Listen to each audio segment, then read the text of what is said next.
नमस्कार दोस्तों, हाजिर हूँ मैं एक नए वीडियो के साथ।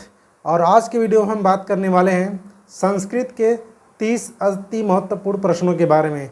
संस्कृत के 30 वो कौन कौन से महत्वपूर्ण प्रश्न हैं जो शिक्षक पात्रता परीक्षा में काफ़ी महत्वपूर्ण हैं और वो आपकी तैयारी के लिए विशेष रूप से काफ़ी महत्वपूर्ण होने वाले हैं।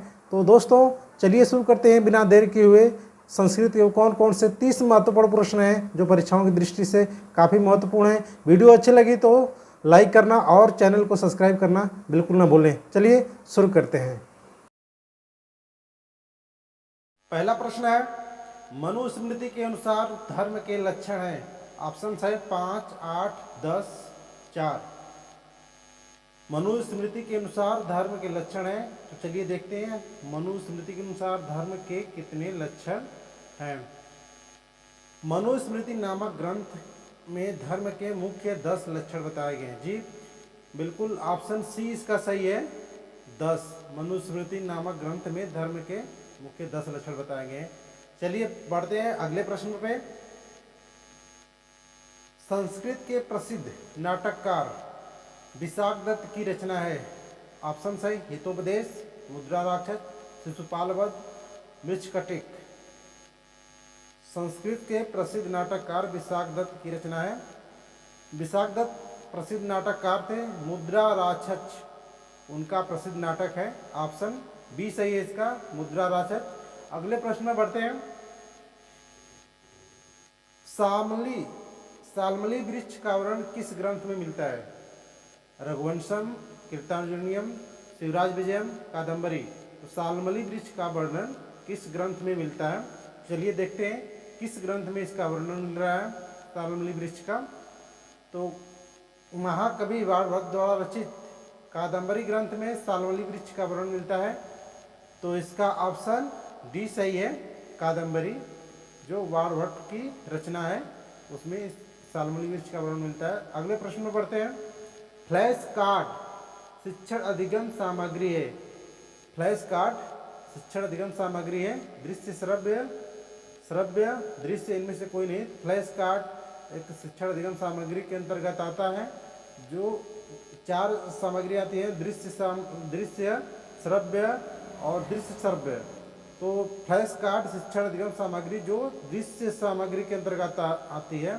तो ऑप्शन इसका सी सही है, दृश्य सामग्री, दृश्य शिक्षण अधिगम सामग्री है। ऑप्शन इसका सी सही है, फ्लैश कार्ड। अगला प्रश्न है, संस्कृत भाषा में कहानी शिक्षण करते समय शिक्षक को बचना चाहिए। संस्कृत भाषा में कहानी शिक्षण करते समय शिक्षक को बचना चाहिए वार्तालाप से, हाव भाव प्रदर्शन से, पुस्तक प्रयोग से, चित्र या मुखौटा के प्रयोग से। तो इसमें ऑप्शन इसका सी सही है, पुस्तक के प्रयोग से। पुस्तक के प्रयोग से शिक्षक को बचना चाहिए जिसमें वार्तालाप, हाव भाव प्रदर्शन, चित्र या मुखौटा का प्रयोग करके कहानी शिक्षण करते हैं। जी बिल्कुल सही, संस्कृत भाषा में शिक्षण करते समय कहानी शिक्षण करते समय पुस्तक के प्रयोग से शिक्षक को बचना चाहिए। तो इसका ऑप्शन बिल्कुल सी सही है, पुस्तक के प्रयोग से बचना चाहिए।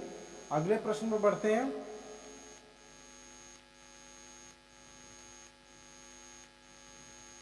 सी इसका सही उत्तर है। अगले प्रश्न में बढ़ते हैं। श्लोक के एक एक पद का अर्थ करते जाना किस प्रणाली का द्योतक है?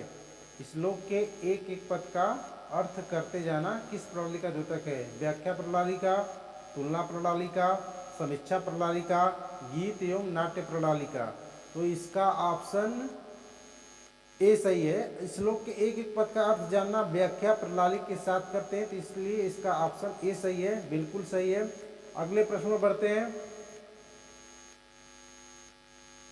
गद्य शिक्षण में किसका विशेष महत्व नहीं है? गद्य शिक्षण की बात हो रही है यहाँ पे।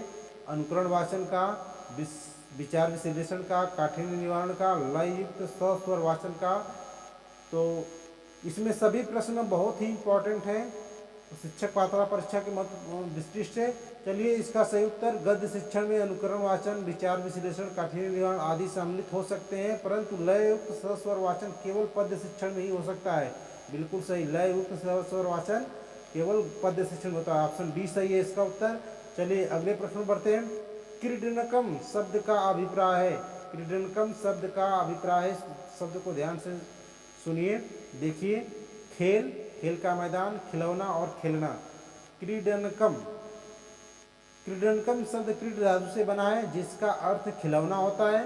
क्रीड शब्द में यदि प्रत्यय नहीं लगा होता तो उसका अर्थ खेलना होता। तो इसका सही उत्तर है खिलौना। ऑप्शन सी सही उत्तर है इसका, खिलौना। क्रीडनकम का अर्थ होता है खिलौना। अगले प्रश्न बढ़ते हैं। चतुश्रुतम संख्या है 43, 430, 34, 304।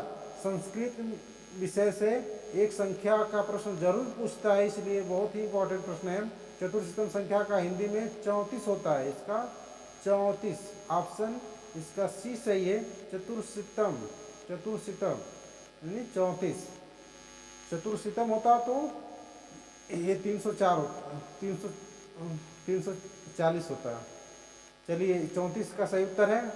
अगले प्रश्न बढ़ते हैं। संस्कृत काव्य शिक्षण का उद्देश्य नहीं होता है छात्रों में रसानुभूति कराना, गति, यति, लय, भाव के अनुसार श्लोक पाठ करने की क्षमता का विकास करना, शब्द भंडार में वृद्धि करना, कविता के उद्वात भावों का विकास करना। संस्कृत काव्य शिक्षण का उद्देश्य नहीं, काव्य शिक्षण का उद्देश्य नहीं है। तो शब्द भंडार में वृद्धि करना इसका सही उत्तर होना चाहिए। देखते हैं, शब्द भंडार में वृद्धि करना। Right answer c, c option इसका सही है। संस्कृत काव्य शिक्षण का उद्देश्य नहीं होता है छात्रों में। ठीक है, अगले प्रश्न बढ़ते हैं। मैं मुख से बोलता हूँ वाक्य का अनुवाद होगा। अहम मुखम वदामि, अहम मुखम वदति, अहम मुखेन वदिष्यामि, अहम मुखेन वदामि। मैं मुख से बोलता हूँ, तो इसका ऑप्शन डी सही है। मैं मुख से बोलता हूँ वाक्य का संस्कृत में अनुवाद होगा अहम मुखेन वदामि। ऑप्शन डी इसका सही उत्तर है, अहम मुखेन वदामि। ऑप्शन इसका डी। सभी प्रश्न बहुत ही इंपॉर्टेंट है, कहीं न कहीं पर परीक्षाओं में पूछे गए हैं, इसीलिए बहुत ही इंपॉर्टेंट प्रश्न है। अगले प्रश्न में बढ़ते हैं। धीश पद में संधि है। धीश दीर्घ संधि, गुण संधि, वृद्धि संधि, अयादि संधि। धीश यहाँ पे वृद्धि हो रही है, तो यानी अरे दीर्घ संधि है यहाँ पे। ऑप्शन इसका ए सही है, दिशा में। ऑप्शन ए सही है, दीर्घ संधि है दिशा में, क्योंकि बड़ी। अब अगले प्रश्न में बढ़ते हैं। उपसर्गों की संख्या है संस्कृत में, उपसर्गों की संख्या 20, 25, 22, 27 यानी 22 है संस्कृत में उपसर्गों की संख्या। ऑप्शन इसका सी सही है। अगले प्रश्न बढ़ते हैं। शिवराज विजयम नामक पुस्तक के लेखक हैं बाणभट्ट, भास, अंबिकादास व्यास, कालिदास। चलिए देखते हैं इसका सही उत्तर क्या है। शिवराज विजयम नामक पुस्तक के लेखक अंबिकादास व्यास हैं। ऑप्शन इसका सी सही है, अंबिकादत्त व्यास शिवराज विजय नामक पुस्तक के लेखक हैं। अगले प्रश्न में बढ़ते हैं।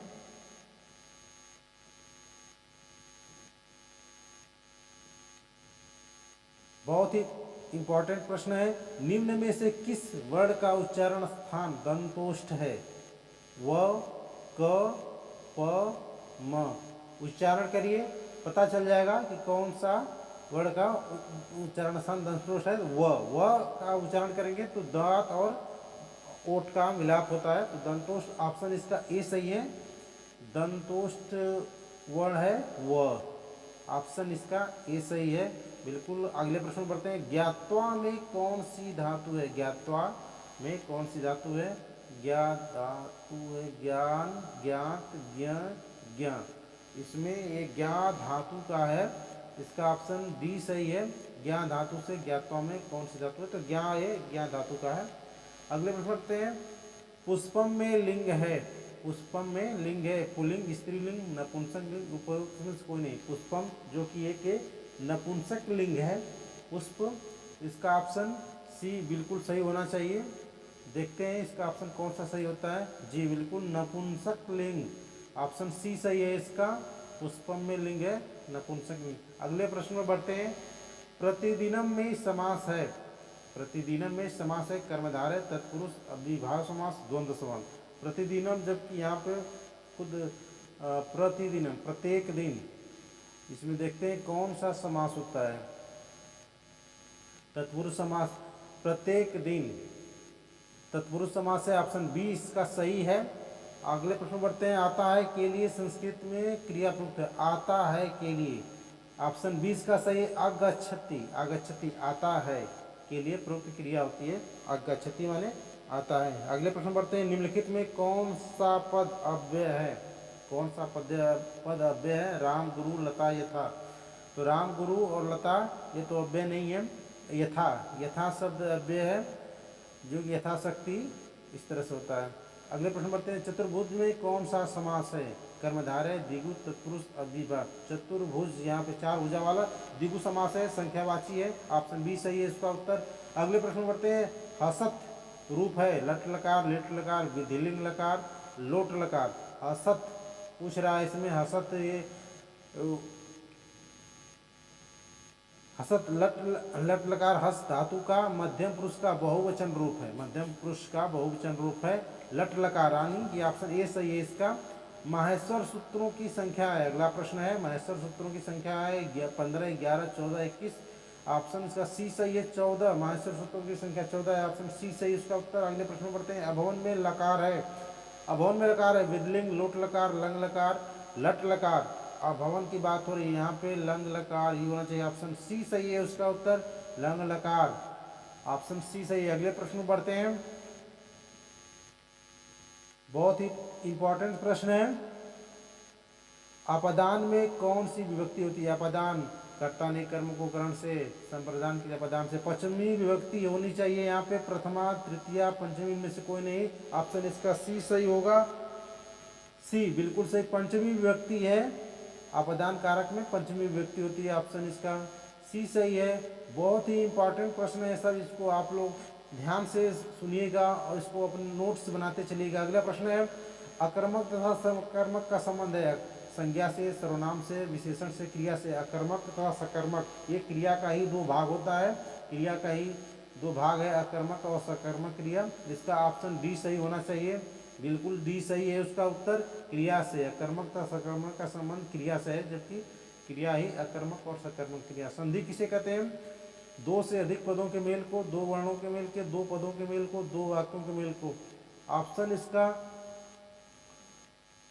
ऑप्शन बी सही है, 2 वर्णों के मेल को संधि कहते हैं, बिल्कुल सही उत्तर है इसका, ऑप्शन बी इसका सही उत्तर है। 2 वर्णों के मेल को संधि कहते हैं। बहुत बार ये प्रश्न पूछा गया है। घनश्यामा में कौन सा समास है? घनश्याम, घनश्याम, द्विगु समास, तत्पुरुष समास, कर्मधारय समास, बहुव्रीहि समास। बिल्कुल सही उत्तर इसका सी ऑप्शन है, कर्मधारय समास ही होगा, जबकि घनश्याम, घनश्याम यहाँ में विशेषता बताई जा रही है, घनश्याम, तो इसका ऑप्शन सी सही है, कर्मधारय समास। अगले प्रश्न में बढ़ते हैं। अगला प्रश्न है। व्याकरण के त्रिमुनियों में कौन नहीं आता है? व्याकरण के त्रिमुनियों, व्याकरण के 3 मुनि हैं, कात्यायन, पाणिनि, महर्षि पतंजलि, शाक्टायन। इसमें देखते हैं कात्यायन, पाणिनि और महर्षि पतंजलि व्याकरण के कवि है।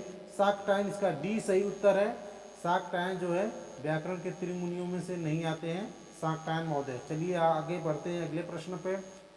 अगला प्रश्न है। अत्यधिक में संधि है, गुण संधि, वृद्धि संधि, यड़ संधि, हल संधि। अत्यधिक यानी आधा त यह वह के साथ आधा त आए तो वहाँ पे यड़ संधि होती है दोस्तों, बिल्कुल भूलना नहीं। वीडियो अच्छी लगी तो लाइक करना, इसका ऑप्शन सी सही है दोस्तों, यड़ संधि। वीडियो अच्छी लगी है तो लाइक करना, चैनल को सब्सक्राइब करना, शेयर करना। दोस्तों आपका बहुत बहुत धन्यवाद वीडियो को देखने के लिए। ऐसे ही वीडियो आपको मिलते रहेंगे, चैनल को सब्सक्राइब कर लीजिए और आपको जो पसंद है वो वीडियो बताइए, मैं उसको बनाऊंगा। धन्यवाद।